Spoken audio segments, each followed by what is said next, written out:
Relentless real estate tycoon.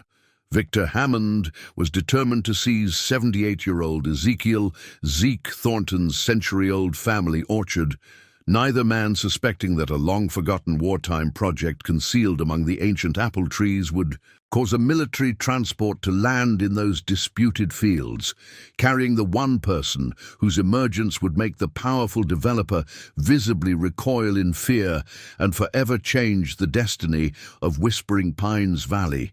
Ezekiel Thornton never imagined he'd be the last orchard keeper standing in Whispering Pines Valley. At 78 years old, before we jump back in, tell us where you're tuning in from, and if this story touches you, make sure you're subscribed, because tomorrow I've saved something extra special for you. His weathered hands told the story of 6 decades nurturing the rolling hills of Thornton Heritage Orchard, a 125-acre property that had belonged to his family since 1918. While neighboring farms and orchards had gradually succumbed to developers' tempting offers, Zeke's land remained a stubborn island of agriculture in what was rapidly becoming a sea of luxury homes and upscale resorts. The orchard was famous throughout the region for its heirloom apple varieties, some dating back to the Revolutionary War period. Zeke cultivated over 30 different types of apples, many no longer grown commercially elsewhere, preserving genetic diversity that larger industrial operations had abandoned decades ago. His annual harvest festival had once been the highlight of the community calendar, drawing visitors from 3 counties to sample cider pressed on antique equipment and apple varieties unavailable in any supermarket. For Sarah Thornton, Zeke's only child, her father's determination to keep the orchard had become a source of both immense pride and growing concern. At 52, she had built a respected career as an environmental lawyer in Portland, specializing in agricultural land preservation cases. Those professional skills were increasingly needed as development pressure on her father's land intensified. "Dad, please consider the assisted living community in Cedar Ridge," Sarah urged during their weekly video call. "Dr. Ramirez says your arthritis is getting worse. You can't manage the pruning and harvesting alone anymore, especially after letting Miguel and his sons go." Zeke's face on the screen hardened with familiar stubbornness. "I buried your mother under the old Gravenstein tree by the spring," he replied simply. "Promised her I'd tend these trees until I joined her there. Some promises matter more than comfort, Sarah." The distinctive ring of the doorbell interrupted their conversation. Zeke glanced toward his front window, his expression darkening instantly. "They're back," he muttered, a note of weary resignation in his voice. "Hammond's people with their clipboards and soil testing kits. 3rd time this week, measuring right up to my property line like vultures circling." The call ended with their usual impasse, Zeke refusing any suggestion of change, Sarah promising to visit soon, while secretly researching options that might allow her father to stay on his beloved orchard with proper support. What neither anticipated was how urgently that visit would become necessary. 4 days later, that promise became suddenly critical when Zeke's neighbor Ellie Watkins called Sarah in a state of agitation. "Your father's in Memorial Hospital, Sarah. Nothing life-threatening. Fell from a ladder while pruning the Macintosh trees. Dislocated shoulder and some nasty bruising, but there's something else." Sarah felt her stomach tighten. "What happened?" "That developer who bought the Jensen place was here yesterday with county officials. I overheard them discussing watershed, management necessities and environmental remediation corridors that would require access through your dad's central acreage. They're talking eminent domain, Sarah." Sarah cancelled her appointments and booked the next flight to Riverside Regional Airport. As she drove along the familiar country roads the following day, she was struck by how dramatically the landscape had transformed since her last visit. What had once been a patchwork of family orchards and small farms was now predominantly construction sites and housing developments with names like Orchard Estates and Heritage Hills, sanitized references to the agricultural legacy they were rapidly erasing. Thornton Heritage Orchard appeared around a bend in the road, its weathered red barn and white farmhouse standing in proud contrast to the half-constructed luxury homes visible just across its eastern boundary. The property looked smaller than Sarah remembered, its borders now pressed upon by development, closing in from three sides. Despite this encroachment, the orchard itself remained magnificent. Ancient trees with gnarled, character-filled branches spreading across the rolling landscape, their spring blossoms just beginning to emerge in delicate clusters of pink and white. Zeke was seated on the wraparound porch when she arrived, his right arm in a sling and his expression a mixture of pain and embarrassment. "Didn't need to come rushing out here," he said gruffly as she approached. "Just a little tumble." "Well, I'm here now," Sarah replied, noticing how much her father had aged since Christmas. His tall frame seemed more stooped, his once robust shoulders thinner beneath his faded flannel shirt. "And it sounds like we have things to discuss about the orchard situation." Zeke's expression darkened. "That Hammond fellow thinks he can buy anything. Offered 4 times market value last month, then got downright hostile when I refused.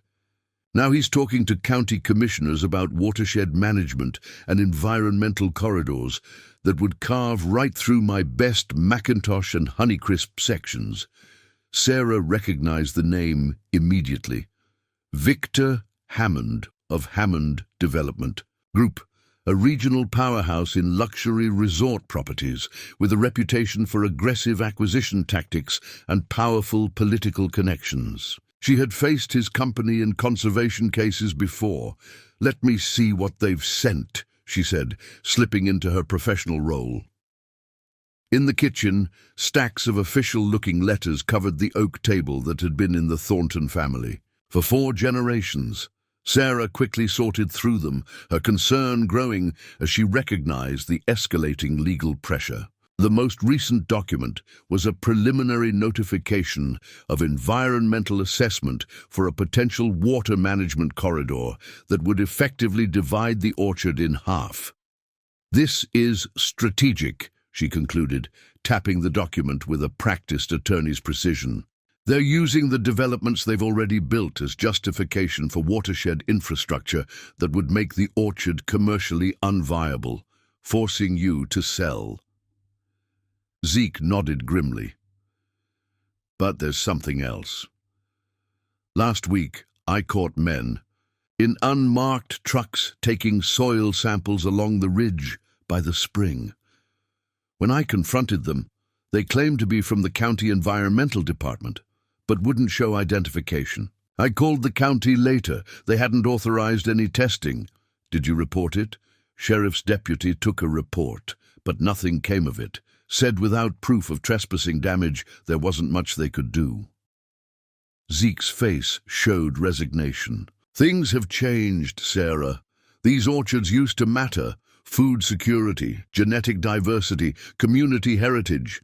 Now it's all about luxury homes and vacation rentals for people who'll visit maybe twice a year." After getting her father settled, Sarah walked the orchard boundaries, noting survey markers that seemed freshly placed. As she approached the ridgeline where Zeke had reported the unauthorized soil testing, she noticed something odd. A section of ground that appeared to have been recently excavated and then carefully restored. It wouldn't have been noticeable to someone unfamiliar with the property, but Sarah recognized that something about the soil distribution looked different from the surrounding area. Her inspection was interrupted by the sound of approaching vehicles. 3 black SUVs pulled up at the orchard's gate, and several men in business attire emerged, led by a tall figure Sarah immediately recognized as Victor Hammond himself. "Ms. Thornton, I presume," Hammond said with practiced charm as she approached. "The gate. I was hoping to speak with your father, but perhaps it's fortunate we meet instead. Your reputation in environmental law precedes you." Sarah maintained professional composure. "Mr. Hammond, this is private property, and my father is recovering from an injury. Any matters concerning this orchard should be addressed through proper." legal channels. Preparing and narrating this story took us a lot of time, so if you are enjoying it, subscribe to our channel. It means a lot to us. Now back to the story. Hammond's smile didn't reach his eyes. I've been attempting that for months, but your father seems resistant to even the most generous offers. Perhaps you can help him understand the inevitable direction of progress in this region. He gestured toward a man in a county government blazer. Commissioner Davis can confirm that the watershed management plans have already been approved. The environmental corridor through this property is not a matter of if, but when. We're simply offering your father the opportunity to benefit substantially, rather than face lengthy eminent domain proceedings with less favorable compensation. Sarah countered. Eminent domain requires proving public necessity, not merely convenience. For adjacent development projects, any claim would face rigorous legal challenge. Hammond's smile tightened. Challenge requires resources, Ms. Thornton. Even with your considerable skills, fighting both a well-funded development company and county government would be prohibitively expensive for a retired orchardist. Before Sarah could respond, Zeke emerged from the house, moving slowly but deliberately toward them. Thought I recognized your voice, Hammond, he called. Didn't expect you'd bring the entire circus just to harass an injured old man. Hammond's tone shifted to exaggerated concern. Mr. Thornton, we're all disturbed to hear about your accident. It only highlights the challenges of maintaining this property at your age. We're simply trying to offer a solution that benefits everyone. Benefits everyone, except the folks who've stewarded this land for generations, Zeke shot back. The confrontation was interrupted by Sarah's phone ringing. Seeing an unknown local number, something made her answer, rather than let it go to voicemail. Ms. Thornton, this is Professor Eleanor Wright from the State Historical Society. Your father asked me to examine some unusual artifacts he found near the old Spring Ridge. I've completed my authentication work and, well, I think you both should hear these results immediately. They may have significant implications for the property's status. When she ended the call, Hammond was watching her intently, clearly trying to assess whether it might affect his plans. Gentlemen, my father needs rest, and we have appointments tomorrow regarding the property, Sarah stated firmly. I suggest you submit any proposals in writing. This conversation is over for today. As the vehicles departed, Zeke turned to his daughter. What did Eleanor want? She's been helping me document the orchard's historical significance for the registry. Application. Dad, what exactly did you find by the Spring Ridge, and what artifacts did you give her? Zeke sighed, glancing toward the ridge where Sarah had noticed the disturbed soil. 2 weeks ago, after that big thunderstorm, the old oak by the spring fell over. Its roots tore up part of the hillside and exposed what looked like a man-made structure. Found some metal containers inside with military markings, took them to Eleanor rather than the sheriff. And you think this might have something to do with Hammond's interest in the property? Timing seems suspicious, Zeke admitted. Those soil testers showed up the day after I found the containers, and Hammond's offers jumped significantly the following week. As twilight settled over the orchard, Sarah helped her father back to the house, her mind racing. Whatever Zeke had discovered might be far more significant than either realized, significant enough to attract unauthorized soil testing and accelerated pressure from a developer suddenly in a hurry to gain control of the property.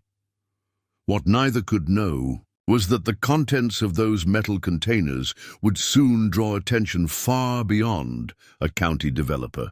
Attention that would arrive dramatically by military transport and forever change the course of their fight to save Thornton Heritage Orchard. The Whispering Pines Valley Historical Society occupied a renovated 19th-century schoolhouse on the town's main street. Its red brick architecture a testament to the region's agricultural prosperity during the orchard boom of the 1880s. Professor Eleanor Wright, A petite woman with silver-streaked hair and an air of scholarly enthusiasm greeted Zeke and Sarah. In her cluttered office filled with regional artifacts and historical texts. "The Thorntons! Thank you for coming so quickly," she said, clearing research materials from visitor chairs. "I've been analyzing those items you brought in, Zeke, and well—" She paused, looking nervously between them. "Perhaps I should show you what I found before explaining further." She led them to a secure room at the rear of the building, swiping a key card to access what appeared to be a climate-controlled storage area. On a central examination table lay the metal containers Zeke had discovered, now carefully opened with their contents arranged methodically. "Military document cases circa 1943, Eleanor explained, gesturing to the containers. "Designed to protect contents from extreme conditions, but it's what's inside that's extraordinary." Sarah leaned closer, examining what appeared to be technical drawings, photographs, and classified documents bearing official seals and top-secret stamps that had faded with age. "These are technical specifications for a facility codenamed Nightingale Refuge," Eleanor continued.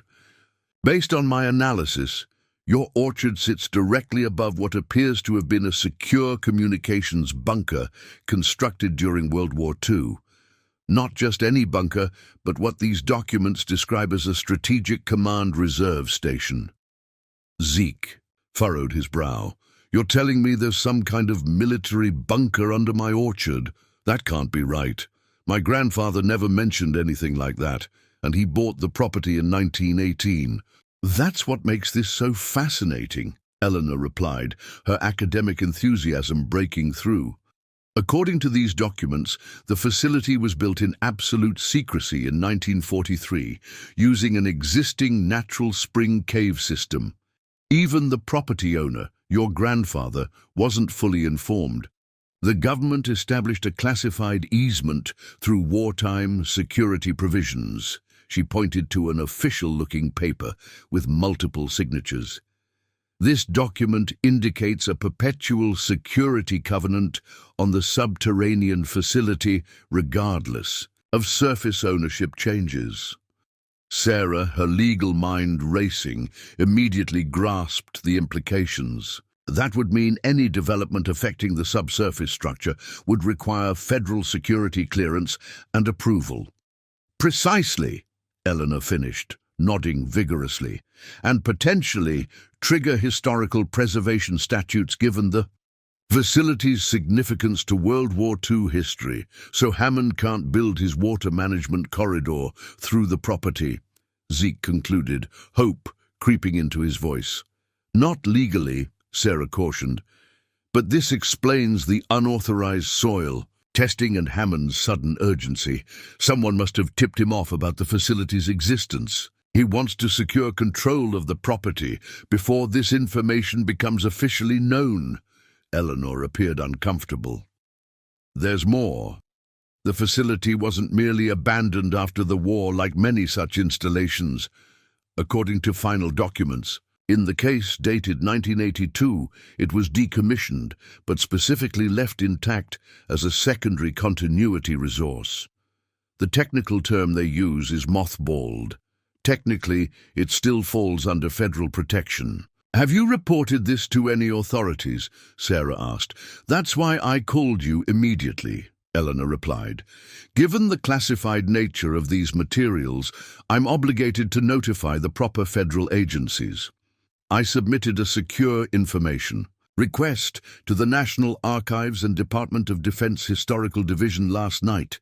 Their automated response indicated it could take up to 48 hours for initial review." Sarah examined one of the technical drawings more closely.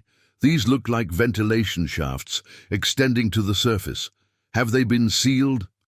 "According to the decommissioning protocol, they were disguised but left functional for future contingency use," Eleanor explained. "The primary access remained through the Spring Ridge entrance your father discovered, which was supposed to be concealed by controlled vegetation growth." As they continued examining the documents, Sarah's phone rang. The number displayed belonged to her law firm in Portland. "Sorry, I need to take this," she said, stepping away from the table. "My managing partner knows I'm handling a family emergency. He wouldn't call unless it was urgent." When Sarah returned minutes later, her expression had darkened considerably. "That was strange.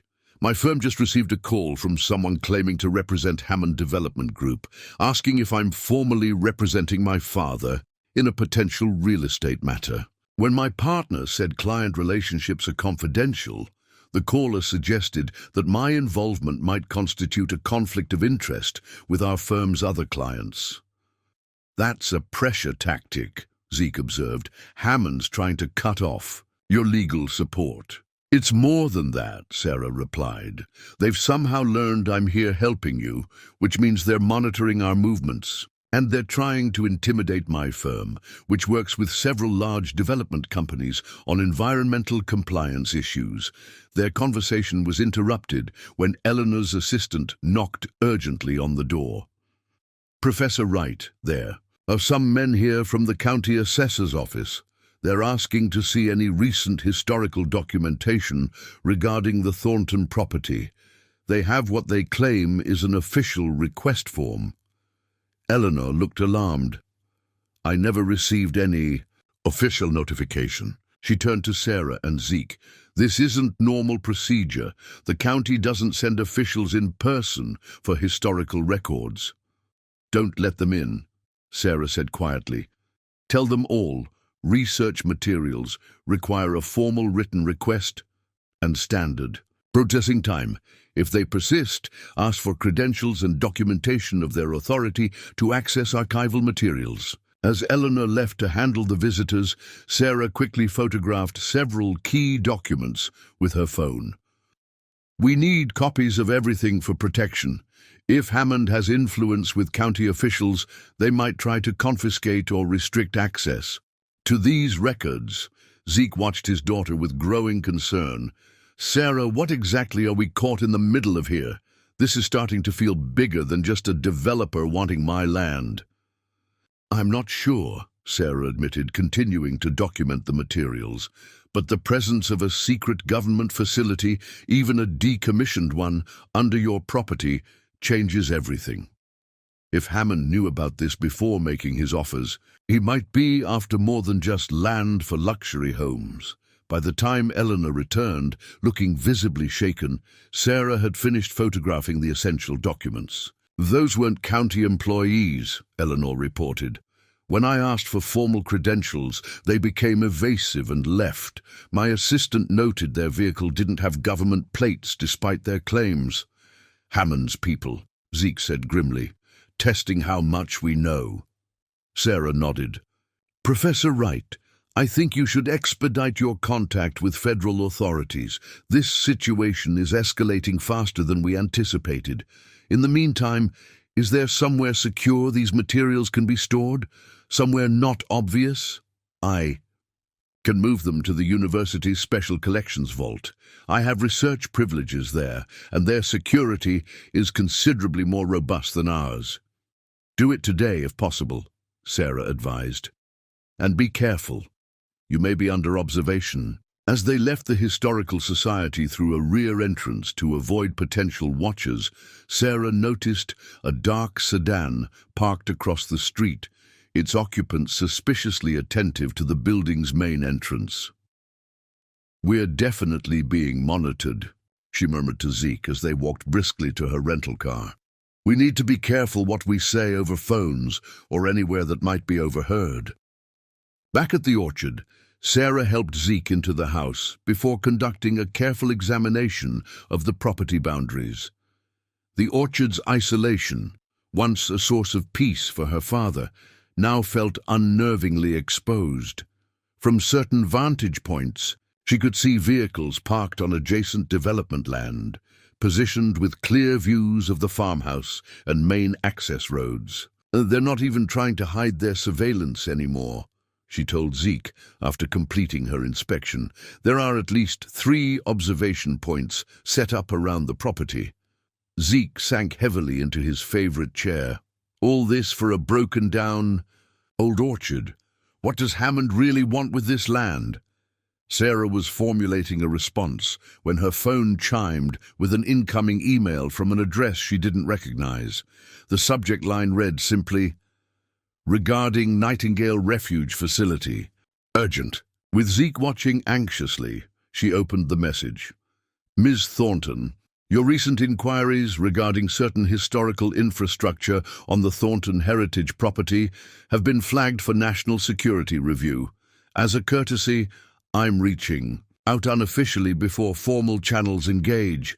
The matter you're investigating intersects with sensitive historical security provisions that remain partially active. I strongly advise discretion regarding any documentation you may have encountered. I will be in your area tomorrow and request a confidential meeting to discuss options that would address your father's situation while respecting necessary security protocols. The wider circulation of certain historical information could trigger regulatory complications that would benefit neither your father's interests nor the community's development plans. This communication should be considered privileged and confidential. Regards, Major. Robert Blackwood, Special Advisor, Office of Historical Infrastructure, Security, Department of Defense. Sarah reread the email twice before showing it to her father. This could be legitimate, or it could be another pressure tactic using a spoofed government address. How would we know the difference? We wouldn't easily, Sarah admitted.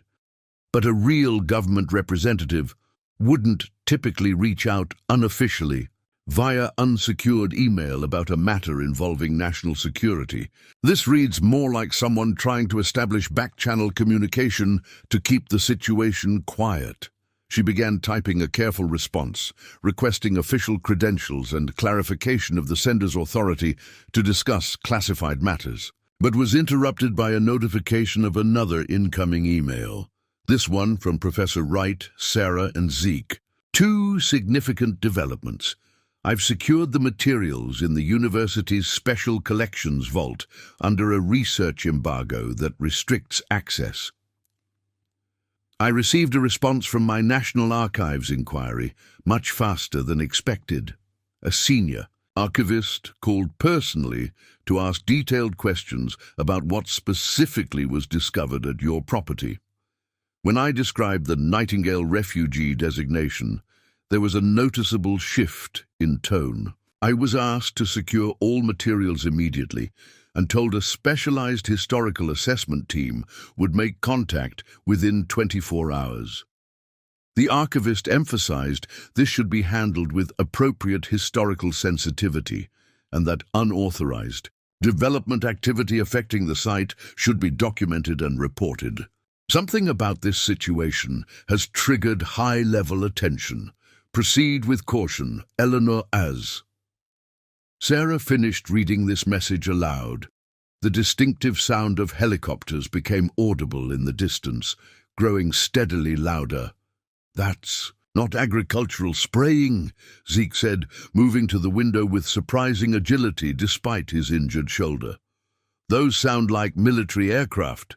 Sarah joined him at the window as two dark helicopters appeared over the tree line, circling the property once before, hovering over the field adjacent to the ridgeline where the bunker entrance had been discovered. What now? Zeke murmured, watching as one helicopter began descending toward an improvised landing zone in his East Orchard section. Sarah's phone rang with an unknown Washington, D.C. number. She answered cautiously, keeping her eyes on the helicopters. Ms. Thornton, this is Colonel James Westbrook, Department of Defense Historical Infrastructure Division. We've received urgent notification regarding a sensitive historical site on your father's property. Our advance team is currently arriving on site for preliminary assessment. I'll be joining them within the hour. Could you and your father please remain at the residence until our team can establish appropriate security protocols? Before Sarah could formulate a response, a fleet of black SUVs appeared on the access road leading to the orchard, vehicles that looked remarkably similar to those used by Hammond Development Group but now bearing government license plates. The game had just changed dramatically, and the quiet orchard that had been the subject of a local development dispute was suddenly the center of what appeared to be a high-priority federal operation. Whatever lay beneath Zeke Thornton's land clearly held significance far beyond what either he or Sarah had imagined when examining those metal containers in Professor Wright's office just hours earlier. The first helicopter had fully landed in Zeke's East Orchard section, its rotors still spinning as 4 uniformed personnel emerged and began establishing a secure perimeter. From the farmhouse window, Sarah and Zeke watched as the second helicopter maintained a holding pattern overhead, seemingly monitoring the surrounding area. "This is real federal presence," Sarah said, her legal experience allowing her to recognize the methodical professionalism of the team's movements. Not private security pretending to be officials. Zeke's expression was a mixture of bewilderment and indignation. 60 years I've tended these trees, and now I find out the government's been keeping secrets underneath them the whole time. My grandfather would never have agreed to this. He might not have been given a choice, Sarah replied, recalling the documents they had seen. The wartime security provisions granted extraordinary powers. Their observations were interrupted by a firm knock at the door. 2 individuals in dark suits stood on the porch, credentials already displayed. "Ms. Thornton, Mr. Thornton," the woman said crisply. "Agent Camilla Torres, Department of Homeland Security, Historical Infrastructure Security Division. This is Agent Phillips. We're the Advanced Security Assessment Team. Colonel Westbrook will be arriving shortly. May we come in?" Sarah examined their credentials carefully before allowing them inside, her attorney's instincts automatically documenting details of the engagement. "We understand the situation must be disconcerting," Agent Torres acknowledged once they were seated in the living room. "I want to assure you that our presence is not meant to infringe on your property rights, but to address a matter of historical infrastructure security that has recently been compromised." "By compromised, you mean my father finding a bunker entrance on his own property that no one bothered to tell him was there?" Sarah asked pointedly. Agent Torres nodded, unfazed by the challenge. "Essentially, yes. The Nightingale Refuge Facility was one of several strategic communication installations established during the early 1940s under classified protocols. Unlike many similar facilities that have been declassified and repurposed, this particular installation retained a contingency status designation that kept certain aspects of its existence restricted. "What does that mean for my father's orchard?" Sarah pressed. "There's a development company using aggressive tactics to acquire this property, potentially with knowledge of what's beneath it." The agents exchanged glances before Phillips responded, "We're aware of Hammond Development Group's interest in this property. Their activities have triggered several security monitoring protocols in recent weeks." "You've been watching Hammond?" Zeke asked. "We monitor certain types of ground-penetrating radar and subsurface exploration activities near sensitive historical infrastructure," Torres explained. "Hammond Development's unauthorized geological surveys registered on our systems but didn't immediately trigger intervention until the historical documentation was accessed through Professor Wright's inquiries." Their conversation was interrupted by the sound of vehicles approaching rapidly. Through the window, Sarah could see Hammond's now familiar black SUVs speeding toward the farmhouse, followed closely by county sheriff vehicles with lights flashing. "It appears we have company," Agent Phillips observed calmly, touching his earpiece to communicate with the team outside. "Mr. Hammond seems determined to assert his influence. Our perimeter team will intercept, but this may become confrontational." Outside, the scene was developing quickly. Victor Hammond emerged from the lead vehicle, flanked by attorneys and county officials. His confident stride faltered momentarily when he noticed the helicopter and uniformed personnel, but he recovered quickly and continued toward the house. With determined purpose, the federal agents moved to the porch, positioning themselves as a barrier between Hammond's group and the farmhouse entrance. Sarah and Zeke followed, standing just inside the doorway where they could observe the confrontation.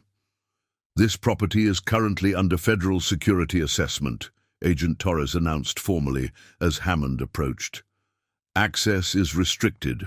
To authorized personnel only." Hammond's expression darkened. "This is a local matter involving county watershed management and private development. Whatever federal interest you're claiming has no bearing on properly approved local governance decisions." He gestured to a man in an official county uniform. "Sheriff Kelly has documentation authorizing preliminary environmental survey work, authorized by County Ordinance 1452. Your interference constitutes obstruction of legitimate county business." The sheriff looked notably uncomfortable, especially when a third helicopter appeared on the horizon, this one larger and bearing distinct military markings. "Your local authorizations are temporarily superseded by federal security protocols," Torres replied evenly. "If you wish to pursue this matter, your attorneys can contact the Department of Justice Liaison Office for infrastructure security clearance procedures." Hammond's face flushed with barely controlled anger.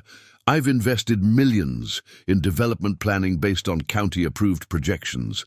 Whatever historical curiosity you're investigating cannot retroactively override established development rights. My company has contractual obligations with timeline penalties that..."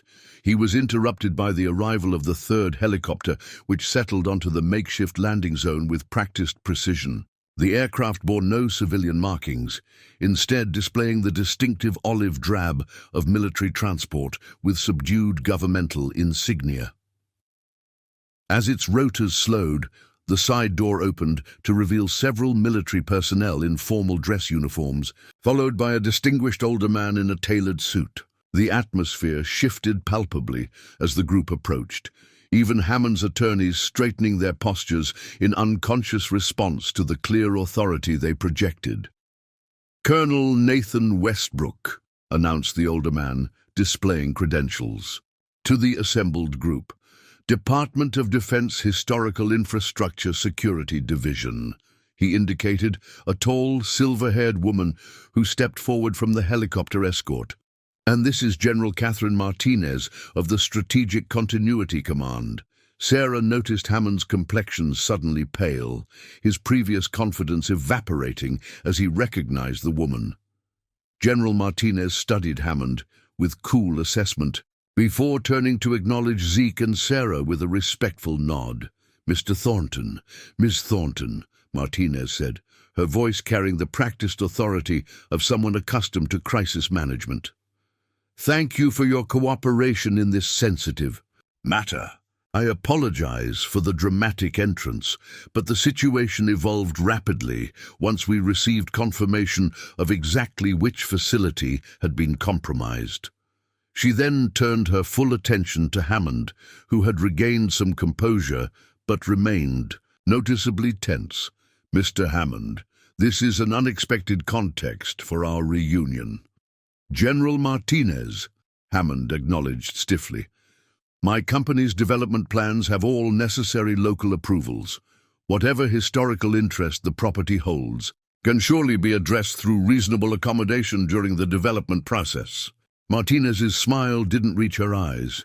"Perhaps we should discuss your company's development plans more specifically, Mr. Hammond, particularly your unauthorized ground-penetrating radar surveys and your sudden interest in subterranean rights, specifically along the ridgeline containing critical infrastructure access points." She turned to Colonel Westbrook.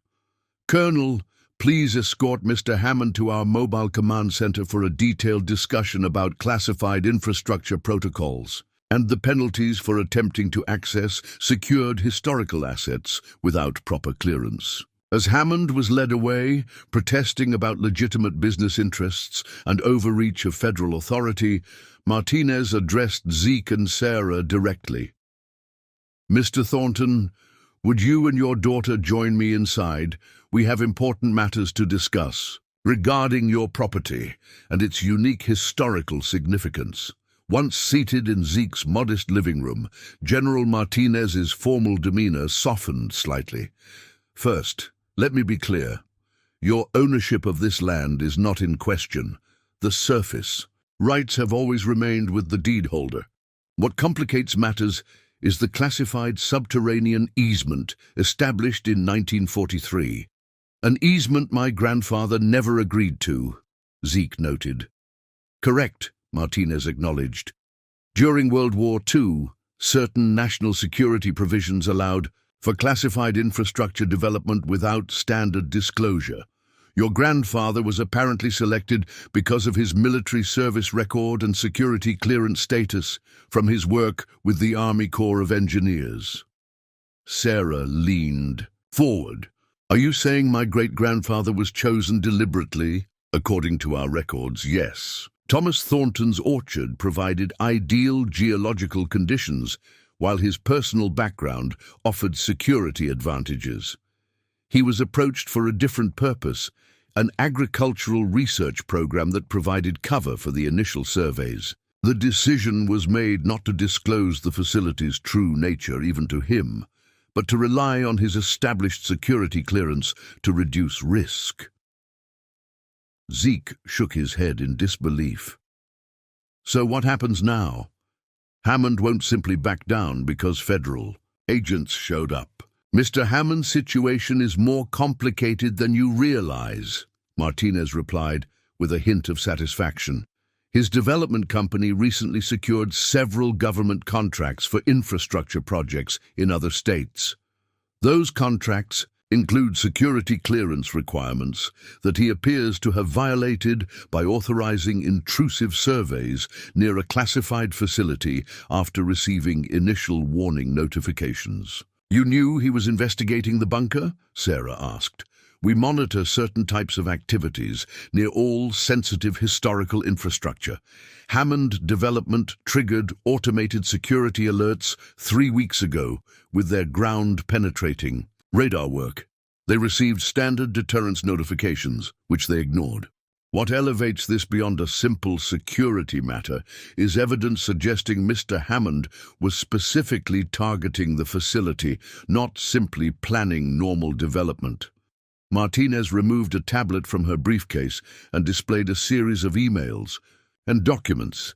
These were obtained through a national security warrant after the initial violation. They strongly suggest Mr. Hammond was working with a foreign investment group, particularly interested in acquiring properties with historical security significance.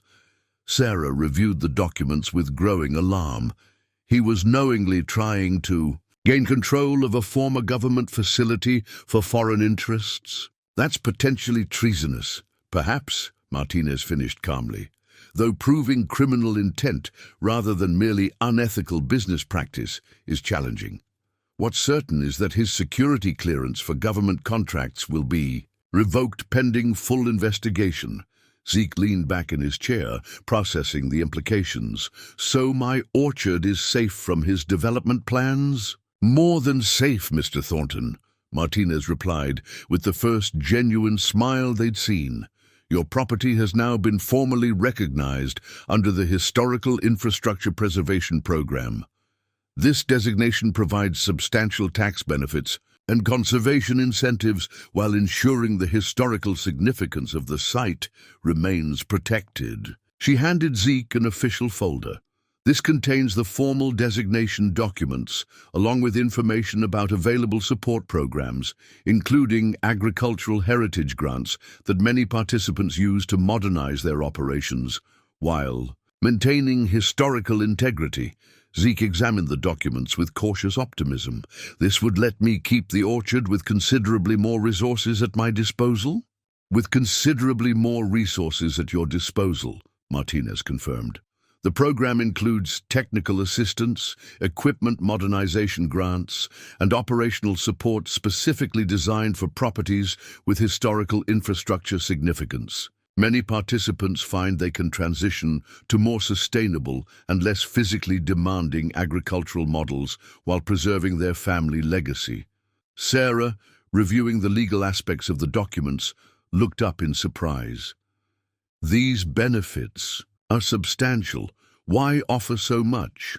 Because properties like your father's serve multiple national interests, Martinez explained.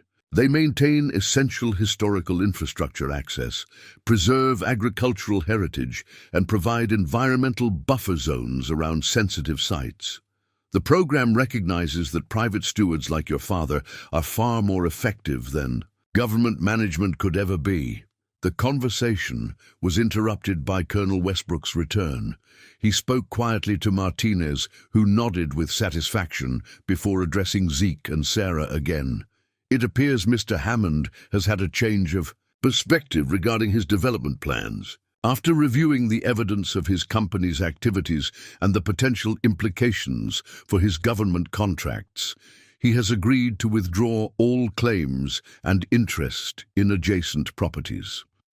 The county officials have also been reminded of federal preemption in matters involving historical security infrastructure. Zeke's expression remained skeptical. And we're just supposed to trust that he'll back off permanently? Men like Hammond don't surrender easily. Men like Hammond understand. Leverage, Martinez replied. His company's financial stability depends on government contracts that require security clearance.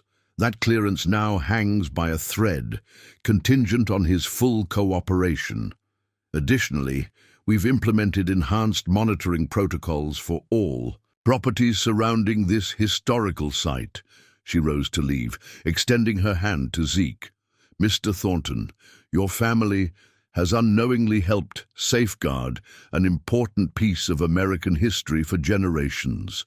We would be honored to have your continued participation through the preservation program, but the choice remains entirely yours. The documents include contact information for my office should you have questions about any aspect of the program.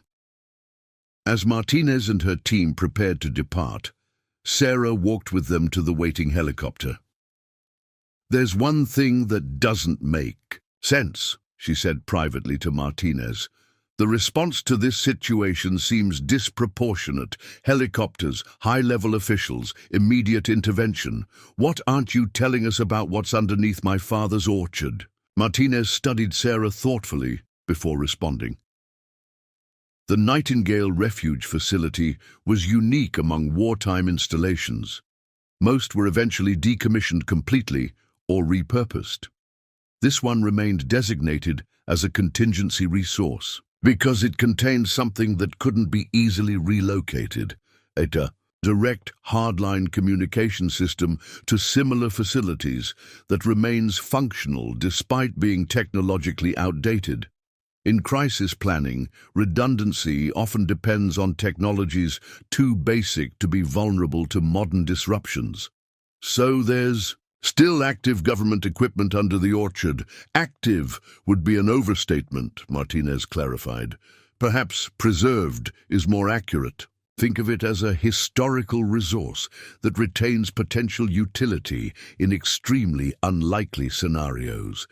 Your father's continued stewardship helps maintain an unobtrusive security presence while preserving agricultural land that might otherwise be lost to development. As Sarah watched the helicopters depart, Zeke joined her in the orchard, gazing across the land that had been his life's work and had nearly slipped from his control. Never thought I'd be grateful for a secret government. Bunker under my property, he remarked wryly, though I'm still not sure I believe everything they've told us. I suspect that's by design, Sarah replied. But whatever the full truth might be, the orchard is secure now. The preservation program will provide resources to make operations more sustainable, and Hammond's development plans have been decisively blocked. Zeke nodded, his expression thoughtful as he surveyed his land with new understanding. Your mother always said this place was special, that it had a purpose beyond what we could see. Thought she was just being sentimental about the family connection. Turns out there was more truth to it than either of us knew. 2 weeks later, Zeke sat on his porch watching as agricultural consultants from the preservation program surveyed his orchard, recommending modernizations that would reduce physical strain while maintaining the property's historical character. Sarah worked nearby on her laptop, having extended her stay to help establish the new operational framework. The development that had threatened to surround the orchard had halted abruptly following Hammond's legal troubles. County records now showed a conservation buffer zone established around Thornton Heritage Orchard, ensuring its agricultural legacy would continue uninterrupted. What the public records didn't show, and what Zeke and Sarah had agreed to maintain as confidential, was the true nature of what lay beneath the rolling hills where generations of Thorntons had cultivated heirloom apple varieties. The ridgeline entrance had been professionally secured with a disguised access point that blended seamlessly into the landscape, accessible only to authorized personnel who now visited annually for routine maintenance. As evening fell across the orchard, Zeke watched a solitary hawk circling overhead, the same view his grandfather had enjoyed from this porch. The land remained, its surface continuing to produce the fruit that had sustained his family for generations, while beneath it lay secrets that had unexpectedly ensured its preservation for generations to come. The black SUVs that had once signaled threats of development and displacement had been replaced by the occasional, unmarked government vehicle conducting discreet security assessments. The military transport that had caused Victor Hammond to pale with recognition had departed, but had left behind protection more powerful than Zeke could have imagined when he stubbornly refused that first buyout offer months ago. Agent Torres, who had been assigned as the orchard's regular security liaison, sat with Sarah on the porch, now dressed in casual attire rather than the formal suit of their first meeting. The irony is that if he'd approached this differently, if he'd been honest about his development plans and worked within proper channels, he might have achieved at least some of his goals, Sarah observed. His determination to force the issue through intimidation and manipulation is what triggered the security monitoring in the first place, Torres replied. That's often how these situations unfold. Legitimate development near sensitive sites follows established protocols. It's the attempts to circumvent those protocols that draw attention. Their conversation was interrupted by the arrival of Zeke, who climbed the porch steps with the steady gait of someone who had found renewed strength in purpose. Those young people ask better questions than most agricultural experts I've met, he declared with evident satisfaction. Actually think about why things work instead of just following procedures blindly. That's because they have an exceptional teacher, Sarah replied, pouring her father a glass of apple cider from the pitcher on the small table between the rocking chairs. Zeke accepted the drink with a nod of thanks before turning to Torres. Any news on when those solar-powered irrigation systems will be approved? The Preservation Grant Administrator mentioned something about special considerations for historical properties. The review is proceeding well, Torres confirmed. Because of the site's significance, there are additional aesthetic and security requirements, but General Martinez has personally endorsed the sustainability upgrades. The historical value actually works in your favor here. The program prioritizes making heritage sites energy independent. This transformation in Zeke's perspective had been perhaps the most remarkable change of the past months. The man who had once resisted any alteration to his traditional farming methods now enthusiastically embraced sustainable innovations, particularly those that aligned with his deepening understanding of his role as a steward of both the land and its hidden history. After Torres departed, Zeke and Sarah walked together along the ridgeline path that had become their evening ritual. The setting sun cast long shadows across sections of orchard, now divided into research plots, where traditional apple varieties grew alongside experimental cultivars selected for disease resistance and climate adaptation. Still can't believe how things turned out, Zeke reflected, pausing at the spot where the fallen oak had first revealed the bunker entrance. All those years fighting to keep this place, never knowing what was really worth protecting. Sarah understood his meaning. While the orchard itself remained his primary passion, Zeke had developed a certain pride in his unexpected role as guardian of a historical site that had played a part in one of America's most tense historical moments. The wartime infrastructure beneath his fields had connected him to a broader historical narrative that gave additional meaning to his family's multi-generational stewardship. "Mom would have loved this story," Sarah said, mentioning her mother. In a way that had become easier in recent months, she always said this land had secrets worth keeping. Zeke smiled at the memory. "Claire had more intuition than I ever gave her credit for. Always said she could feel something special about the ridge." He paused, looking across the land illuminated by the golden hour light. "Sometimes I wonder if she knew more than she let on." 1 year to the day after the military transport had landed in Zeke Thornton's East Orchard section, Thornton Heritage Orchard hosted its first official Heritage Apple Festival. What had begun as a small celebration for the orchard's new direction had expanded into a community event when neighboring properties expressed interest in participating. Now nearly 400 visitors wandered through demonstration areas where traditional cultivation techniques were showcased alongside innovative, sustainable practices. Sarah surveyed the scene from the ridgeline overlook, marveling at the transformation. Educational booths staffed by university agriculture students explained grafting methods pioneered by the Thornton family decades ago. The equipment barn, once a repository of aging machinery Zeke could no longer safely operate, had been converted to a museum space displaying both agricultural history and carefully selected exhibits about the region's World War II significance, exhibits that revealed nothing about what specifically lay beneath the rolling hills. "Your father seems to be enjoying his celebrity status," observed Catherine Martinez, who had arrived without fanfare in an unmarked government sedan, rather than the dramatic helicopter of her first visit. Now dressed in casual attire that helped her blend with the festival crowd, the general looked more like a weekend visitor than a high-ranking military official. "He's found his element," Sarah agreed, watching Zeke holding court with a group of fascinated visitors as he demonstrated traditional cider-making techniques. Teaching comes naturally to him, though he would never have admitted it a year ago. They walked together along the path that followed the ridgeline, maintaining a respectful distance from the secured facility entrance that remained invisible to casual observers.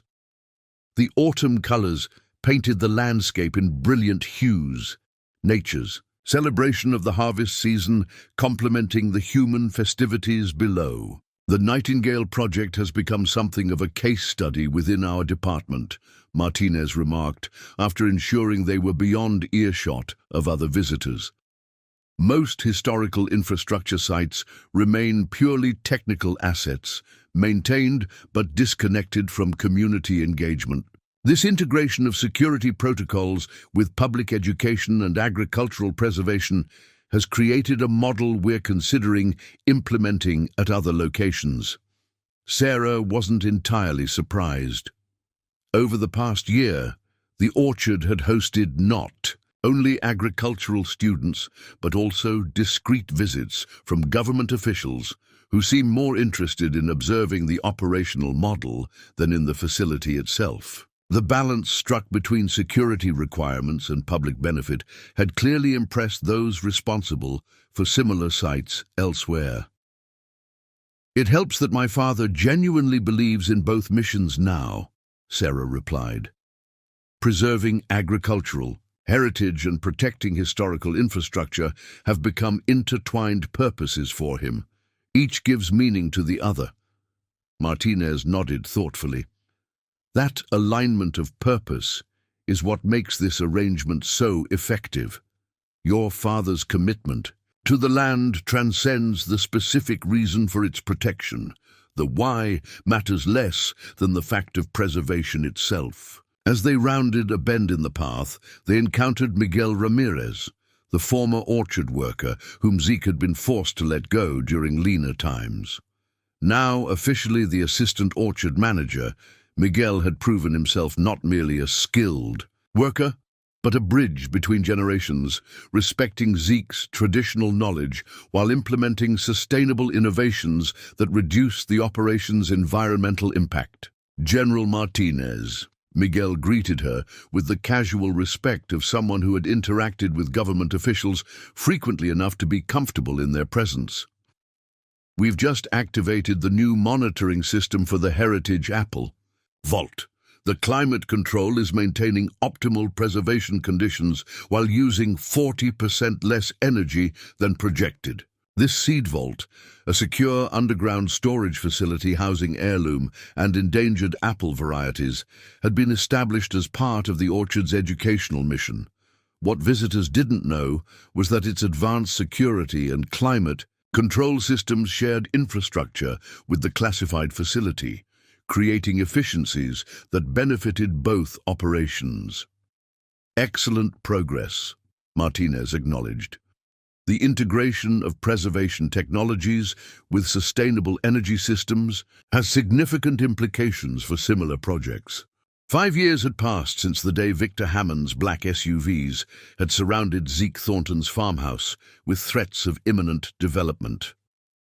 On a crisp autumn morning, as golden light bathed the ridgeline in warm hues, a small group gathered at the apple tree by the spring, where Zeke's wife Claire had been laid to rest decades earlier.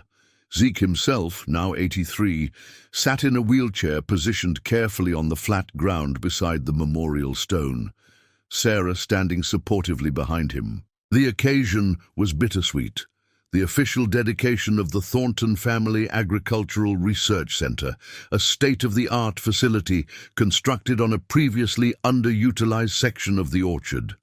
The modern building, with its living roof of native grasses and solar array, blended remarkably well into the landscape, its design incorporating architectural elements that echoed the original farmhouse while serving thoroughly modern purposes.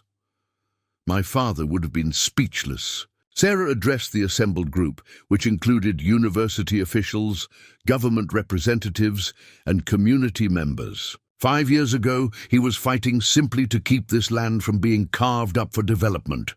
Today, we're establishing a research center that will ensure his agricultural knowledge and this land's heritage continue benefiting future generations. Zeke nodded in agreement, his weathered face creased with the satisfied smile of someone who had lived to see his life's work not merely preserved, but elevated beyond what he could have imagined. Though his health had declined gradually over the past year, his mind remained sharp, and he continued to serve as the guiding voice for the orchard's educational initiatives. Miguel Reyes, now the orchard's full manager and director of agricultural operations, stood nearby with his wife and their young son, whom they had named Thomas in honor of Zeke's grandfather. The family lived in the renovated farmhouse, maintaining the continuity of presence that had defined Thornton Heritage Orchard since 1918. Under Miguel's leadership, the orchard had evolved into a renowned center for heirloom fruit preservation, while maintaining working production fields that demonstrated heritage techniques alongside innovative practices. The dedication ceremony carried special significance not just for what was being established, but for what had been averted. The surrounding landscape that had once been threatened by Hammond Development's aggressive expansion now formed part of the Whispering Pines Agricultural Heritage District, a protected zone established through collaboration between the Historical Infrastructure Preservation Program and local conservation initiatives. Instead of luxury housing developments, the rolling hills continued producing food and supporting research that addressed emerging challenges in crop diversity and climate adaptation. Following the dedication ceremony, a smaller gathering convened.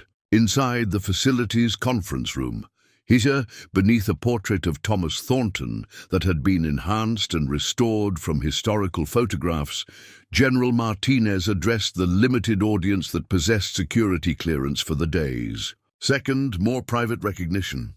Today marks not only the dedication of an agricultural research facility, but the 5th anniversary of Thornton Heritage Orchard's formal incorporation into the National Historical Infrastructure Network, Martinez noted. What began as an emergency intervention to protect a critical historical site has evolved into our program's most successful integration of security requirements with public benefit. On the conference table lay a leather-bound volume, embossed with both the Department of Defense seal and the Thornton family crest, that Sarah had commissioned after learning of her great-grandfather's conscious participation in the Nightingale Refugee Project. The book contained authorized historical documentation of the orchard's dual legacy, carefully selected materials that revealed the family's multi-generational stewardship without disclosing technical details that remained classified. This commemorative record will be housed in the National Archives as testimony to how private citizenship and national service can converge in unexpected ways, Martinez continued. The Thornton family story represents the quiet patriotism that has sustained this nation through its most challenging periods. Ordinary Americans doing extraordinary things without recognition or acknowledgement. Zeke listened with quiet dignity, his gnarled farmer's hands resting on the arms of his wheelchair. Though he had never sought recognition beyond the borders of his orchard, he had come to appreciate how his family's story connected to larger historical currents. The knowledge that his grandfather had made conscious choices about the property's dual purpose had transformed his understanding of his own life's work from simple agricultural persistence to something that transcended individual effort.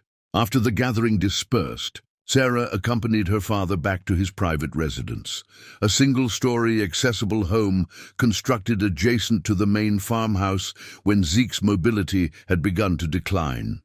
The space had been designed to maintain his independence while providing necessary accommodations for aging, allowing him to remain on the property he had fought to preserve. "They certainly make a fuss these days," Zeke remarked, as Sarah helped him settle into his favorite chair overlooking the eastern orchard sections. "All these ceremonies and recognitions. Your great-grandfather just tended his trees and kept his secrets without anyone making speeches about it." Sarah smiled at her father's characteristic modesty. "Different times require different approaches. The educational component matters now. Sharing the knowledge you've accumulated rather than just preserving it." 10 years had passed since the day Victor Hammond's black SUVs had threatened Zeke Thornton's orchard. On a crisp autumn morning, as golden light bathed the ridgeline in warm hues, a small gathering assembled at the entrance to the Thornton Family Agricultural Research Center for a solemn but meaningful occasion. Sarah Thornton, now in her early 60s, stood quietly as she welcomed the small group of attendees. The previous winter had taken Zeke peacefully in his sleep at the age of 88. Today, they were gathered to unveil a modest memorial commemorating not just his life, but the remarkable legacy he had established through his stubborn refusal to yield to development pressure a decade earlier. The Thornton Heritage Orchard had evolved into something far beyond what any of the participants in that original confrontation could have imagined. What had begun as a desperate fight to save one elderly farmer's property had become an internationally recognized center for heirloom fruit preservation, sustainable agriculture education, and a model for integrating historical conservation with modern science. "My father never sought recognition," Sarah told the gathered group, which included Miguel and his family, government representatives, and students from the Agricultural Fellowship Program. "He simply believed in doing what was right, preserving something valuable for future generations."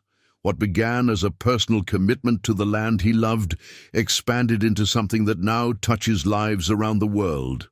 She gestured toward the orchard, where over 50 varieties of heritage apples now grew in carefully tended sections, many rescued from the brink of extinction. Beyond the traditional orchard areas stood experimental plots where researchers developed cultivation methods adapted to changing climate conditions, findings that were being implemented by fruit growers across 3 continents. General Martinez, now retired but still involved with the Historical Infrastructure Preservation Program, stepped forward to unveil a simple bronze plaque mounted at the research center's entrance. Its inscription read, "The Zeke Thornton Legacy.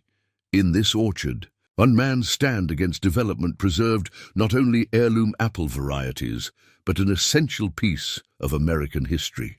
His commitment to stewardship created a model for how agricultural heritage and national purpose can harmoniously coexist. The fruits of his labor continue to nourish both body and soul for generations to come. 2028, The Understated Memorial, captured perfectly what made the Thornton story unique.